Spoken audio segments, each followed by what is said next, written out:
शुरू 80 शब्द प्रति मिनट।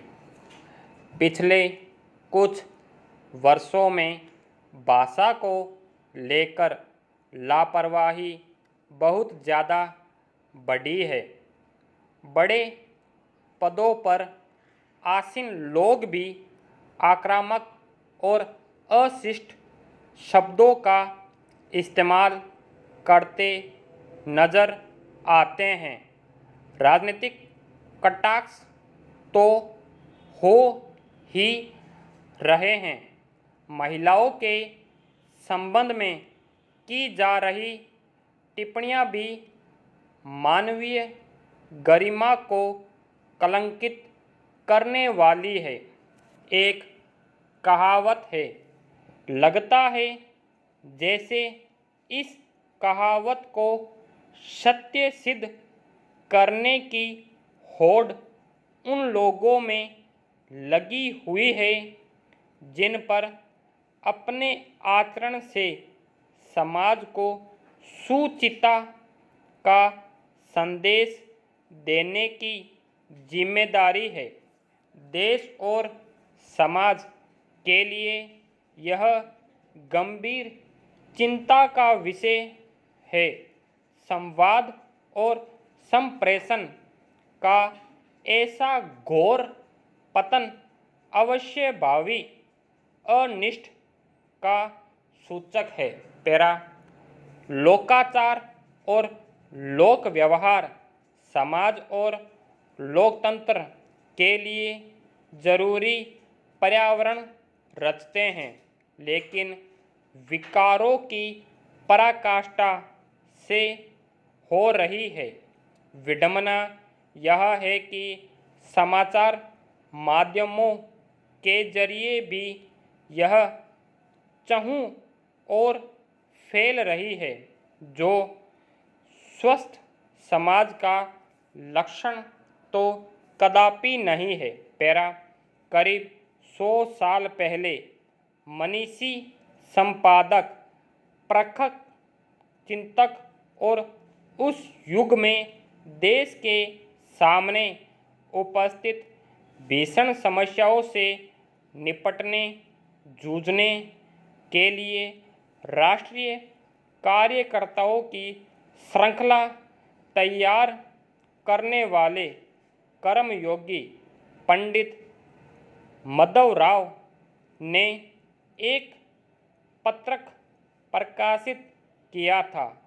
सभा सम्मेलन की तैयारी, आयोजन और कार्यक्रम का स्वरूप क्या हो, विषय और कार्यसूची क्या हो, भाग लेने वाले कार्यकर्ताओं की उसमें भूमिका क्या हो, उन सभी बिंदुओं पर विचार कर स्प्रे ने एकदम सटीक मार्गदर्शिका सुझाई थी। यह तक समझाया गया था कि कब, क्या, कितना और कैसे बोलना चाहिए। इस तरह की सीख भारतीय समाज के लिए नई नहीं है। गिरधर कविराय की नसीहत रही है कि सभा समाज में ठट्ठा कर नहीं हंसना चाहिए और जितना पूछा जाए उसी का उत्तर देकर चुप बैठ जाना चाहिए। यही प्रसंगानुकूल आचरण की मर्यादा है। अब्दुल रहीम खान खाना 4 कदम आगे बढ़कर चेताते हैं, ऐसे सीख सिखावन वाले देश में कोई सबक तो लेता नहीं, उल्टे बदजुबानी, अश्लील टीका टिप्पणियों, द्विअर्थी संवादों व ओछी उपमाओं की जो बाढ़ आई हुई है वो निहायत शर्मनाक है। पैरा देश आज़ाद हुआ, बहुदलीय संसदीय प्रणाली अपनाई गई। किसी भी लोकतांत्रिक देश में सदनों में बहस खूब होते हैं, आलोचनाएं होती हैं, सवाल उठाए जाते हैं, असहमतियां दर्ज की जाती है, तर्क और विश्लेषण से सुधार का अवसर मिलता है। परंतु पिछले कुछ वर्षों से भारत में स्थिति क्या है? बहस और तर्क का स्थान हुल्लड़ हंगामों ने ले लिया है। कहते हैं कि जब मन में विकार होते हैं तब भाषा विकृत हो जाती है।